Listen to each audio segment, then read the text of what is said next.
Hi guys, നിങ്ങൾ എത്ര പേര് മമ്മൂട്ടി ഫാനാണെന്ന് പറയുക. പിന്നെ നമ്മുടെ പ്രിയപ്പെട്ട മമ്മൂക്കയ്ക്ക് 100 കോടി ഇല്ലെങ്കിലും നല്ല നല്ല കഥാപാത്രങ്ങൾ പുള്ളിക്കാരൻ ചെയ്തിട്ടുണ്ട്.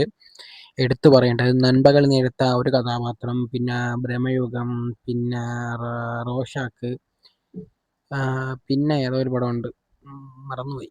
അങ്ങനെ കുറച്ച് നല്ല നല്ല പടങ്ങളിൽ പുള്ളിക്കാരൻ നല്ല കഥാപാത്രങ്ങളും, അതായത് വെറൈറ്റി ട്രൈ ചെയ്തിട്ടുണ്ട്. പക്ഷേ 100 കോടി പുള്ളിക്കാരന് കിട്ടിയിട്ടില്ല. എൻ്റെ അടുത്ത് നോക്കുകയാണെങ്കിൽ ഭ്രമയുഗം ഡിസേർവ് ആണ്. അതായത് ഒരു 100 കോടിയല്ല, ഒരു 200 കോടിയൊക്കെ ഡിസേർവ് ആയിട്ടുള്ള ഒരു പടമാണ്. പക്ഷേ അത് കിട്ടിയില്ല. പിന്നെ കലങ്കാവൽ എനിക്ക് തോന്നുന്നു 75 നിന്നെന്ന് തോന്നുന്നു. പക്ഷേ മാരക പോസിറ്റീവ് റെസ്പോൺസ് കിട്ടിയാണ്, ഉള്ളത് പറയാലോ. ഈ ദൃശ്യം 3യെക്കാളും പോസിറ്റീവ് റെസ്പോൺസ് കിട്ടിയാണ്. എന്നിട്ടും എന്തുകൊണ്ട് 100 കോടിക്ക് എത്തിയില്ല? അല്ലെങ്കിൽ എന്തുകൊണ്ട് ആൾക്കാർ പടം കാണാൻ വേണ്ടി വരുന്നില്ല, ഫാമിലി ഓഡിയൻസ്? അപ്പം ഞാൻ ഇതിനു മുമ്പ് ഒരു വീഡിയോ ചെയ്തിട്ടുണ്ടായിരുന്നു. അപ്പം ഞാൻ അങ്ങനെ പറഞ്ഞപ്പം, അതായത് മമ്മൂക്കയ്ക്ക് മോഹൻലാലിൻ്റെ അത്ര ഫാൻസും ഫാമിലി ഓഡിയൻസ് സപ്പോർട്ട് ഇല്ലെന്ന് പറഞ്ഞപ്പം കുറേ തലയ്ക്കകത്ത് ബ്രെയിൻ അല്ലാതെ കുറേ കളിമണ്ണ് ഇരിക്കുന്ന കുറേ കിഴങ്ങൻ മമ്മൂട്ടി ഫാൻസ്, എല്ലാവരും അല്ല, കുറച്ച് കിഴങ്ങന്മാർ വന്നിരുന്നിട്ട് കമൻറ്റ് ചെയ്തു, അത് മോഹൻലാൽ അല്ല മമ്മൂട്ടിയാണെന്നൊക്കെ പറയും. അത് പറഞ്ഞിട്ട് കാര്യമില്ല, ബുദ്ധിയില്ലാത്ത കുറേ എണ്ണങ്ങൾ അങ്ങനെ പലതും പറയും. ഞാൻ മോഹൻലാൽ ഫാനുമാണ്, മമ്മൂട്ടി ഫാനുമാണ്. എനിക്ക് രണ്ടുപേരെ ഇഷ്ടമാണ്. പക്ഷേ ലാലേട്ടൻ എന്ന് പറയുന്നത് എന്താണ്, ഒരു മമ്മൂക്കിയെ പോലെ എക്സ്പെരിമെൻ്റൽ മൂവീസും, അതായത് പുതുമയിലേക്ക് പോകുന്നില്ല. പലതും നമ്മൾ പഴയ രീതിയാണ്. പക്ഷേ എന്തെന്ന് വെച്ച് കഴിഞ്ഞാൽ നല്ല ഒരു എൻ്റർടൈനാണ്, അത് കണ്ടുകൊണ്ടിരിക്കുന്ന നല്ല രസമാണ്. അതുകൊണ്ട് തന്നെ ആൾക്കാർ ഫാമിലി ഓഡിയൻസിനൊക്കെ നല്ല കണ്ടുകൊണ്ടിരിക്കും. പക്ഷേ മമ്മൂക്കി എന്ന് വെച്ചാൽ ബ്രഹ്മയുഗം പോലത്തെ പടങ്ങളൊന്നും ഫാമിലി ഓഡിയൻസ് അത്രയ്ക്കും വരുന്ന ഒരു ടൈപ്പ് മൂവിയല്ല. കളങ്കാവലും ഒരു സീരിയൽ കില്ലർ അങ്ങനത്തെ ടൈപ്പാണ്. അപ്പം അതുകൊണ്ട് തന്നെ അങ്ങനെ ഫാമിലി ഓഡിയൻസിൽ വരേണ്ടതല്ല. പക്ഷേ ഇവിടെ യൂത്തിനെ കയറി കണ്ട് ഹിറ്റാക്കാന്നുള്ള പടങ്ങളാണ് ഇതൊക്കെ. എന്നിട്ട് പോലും 100 കോടി കിട്ടാത്തതിലൊരു വിഷമമുണ്ട്. ഈ വർഷം ഒരു പടം പോലും മമ്മൂക്കയുടെ 100 കോടി കിട്ടുമെന്ന് എനിക്ക് പ്രതീക്ഷയില്ല. കാരണം അത്ര ഹൈപ്പിൽ വരുന്ന ഒരു പടവും ഈ വർഷം ഇല്ല. ഏതോ ഒരു വാമ്പയർ മൂവി വരുന്നതെന്ന് പറയാനായിട്ട്, അതൊക്കെ ഇനി എന്താവെന്ന് അറിയത്തില്ല. എൻ്റെ ഒരു അഭിപ്രായത്തിൽ മമ്മൂക്ക ഒരു പടം, നല്ലൊരു ഫാമിലി പടം ചെയ്യുക, ദൃശ്യമൊക്കെ പോലെ നല്ലൊരു പടം ചെയ്ത് കയറി വരിക.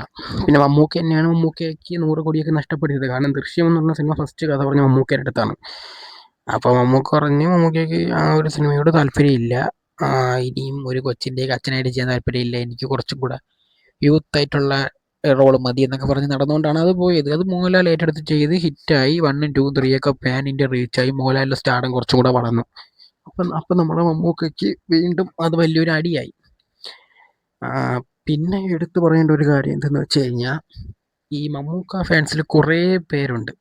അവന്മാർക്ക് എത്ര പറഞ്ഞാലും മതിയാവില്ല. അതായത് അക്സെപ്റ്റ് ചെയ്യാൻ പാടാണ്. അതായത് മോഹൻലാലിനാണ് ഏറ്റവും കൂടുതൽ ഫാൻസ് ഉള്ളതെന്നും ഫാമിലി ഓഡിയൻസ് കൂടുതലുള്ളതെന്നും, ഒരു പോസിറ്റീവ് വന്നു കഴിഞ്ഞാൽ 100, 200, 300 കോടിയൊക്കെ എത്താനുള്ള ഒരു കാലിബർ ഉള്ള ഒരു നടനാണെന്നും മോഹൻലാലാണെന്നും ഇവർക്ക് മനസ്സിലാക്കാനുള്ള ഒരു കഴിവില്ല. പക്ഷേ ഏറ്റവും മികച്ച നടൻ മമ്മൂട്ടി മോഹൻലാൽ വെച്ച് നോക്കുമ്പം ഞാൻ ഒരിക്കലും മോഹൻലാൽ എന്ന് പറയില്ല, മമ്മൂട്ടി എന്നും പറയില്ല. കാരണം രണ്ടുപേരും രണ്ട് ടൈപ്പ് ആക്ടേഴ്സാണ്. പക്ഷേ രണ്ടുപേരും നല്ല നടന്മാരാണ്. പ്രത്യേകിച്ച് മമ്മൂക്ക ഒരു 90s കാലഘട്ടത്തിലൊക്കെ ഒരുപാട് നല്ല പടങ്ങൾ ചെയ്തിട്ടുണ്ട്. മൃഗയ, അങ്ങനെ കുറേ പടങ്ങൾ, പിന്നെ മതിലുകൾ, പിന്നെ വിധേയൻ, അങ്ങനെ ഒരുപാട് നല്ല നല്ല കഥാപാത്രങ്ങൾ ചെയ്തിട്ടുണ്ട്. അതുപോലെ തന്നെ മോഹൻലാൽ ചെയ്തിട്ടുണ്ട്. പക്ഷേ മമ്മൂക്ക പുള്ളിക്കാരൻ്റെ ഗെറ്റപ്പ് കംപ്ലീറ്റ് മാറ്റി ട്രൈ ഔട്ട് ചെയ്യും. പക്ഷേ ലാലേട്ടൻ ഞാൻ അങ്ങനെ കണ്ടിട്ടില്ല. ഒന്നെങ്കിൽ താടി വയ്ക്കുക, അല്ലെങ്കിൽ ക്ലീൻ ഷേവ്, അങ്ങനെ പിന്നെ അങ്ങനെയൊക്കെ ഉള്ള ഒരു ലുക്കിൽ വന്നിട്ടുള്ളൂ. അല്ല മമ്മൂക്ക പോലെ ഒരുപാട് വെറൈറ്റി ട്രൈ ചെയ്യുന്ന ഒരു ടൈപ്പ് ഞാൻ കണ്ടിട്ടില്ല. ഞാൻ ആകെപ്പടം ലാലേട്ടന് വെറൈറ്റി കണ്ടത് മലയക്കോട്ടെ വാലിബനിലായിരുന്നു. പക്ഷേ ആ പടം 8 നിലയിൽ പടക്കമായി പോയി.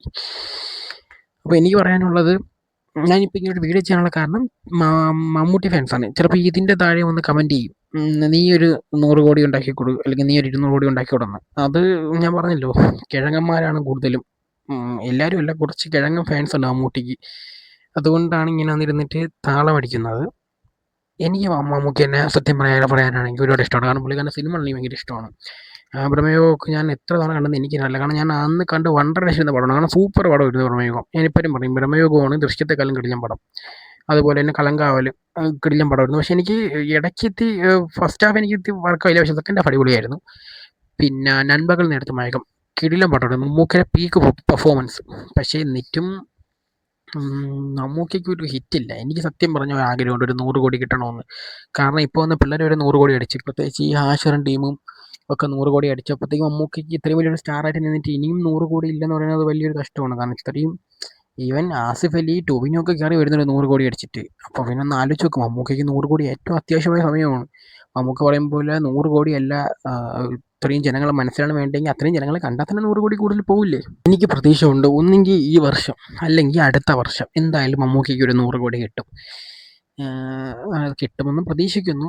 പോസിറ്റീവ് വന്നാൽ പോലും കിട്ടുന്നില്ല 100 കോടി. ഈ ടർബോയ്ക്ക് അത്യാവശ്യം നല്ല പോസിറ്റീവ് റിവ്യൂ കിട്ടിയാണ്, എന്നിട്ട് 80 എന്തോ അടിച്ച് നിന്നെന്ന് തോന്നുന്നു, അതിലപ്പുറം കയറിയില്ല. അപ്പോൾ എനിക്ക് തോന്നുന്നത് ഒരു 100 കോടി എത്രയും പെട്ടെന്ന് കിട്ടട്ടെ എന്ന് ഞാൻ പ്രാർത്ഥിക്കുന്നു. ഞാനിപ്പോഴും പറയുന്നു, ഞാൻ മോഹൻലാൽ ഫാനും അല്ല, മമ്മൂട്ടി ഫാനും അല്ല, ഞാനൊരു സിനിമ ലവറാണ്. ആ ഒരു അർത്ഥത്തിൽ പറഞ്ഞതാണ്, അല്ലാതെ ഞാൻ ആരെ ഹെയ്റ്റ് ഒന്നും ഉണ്ടാക്കുന്നതല്ല.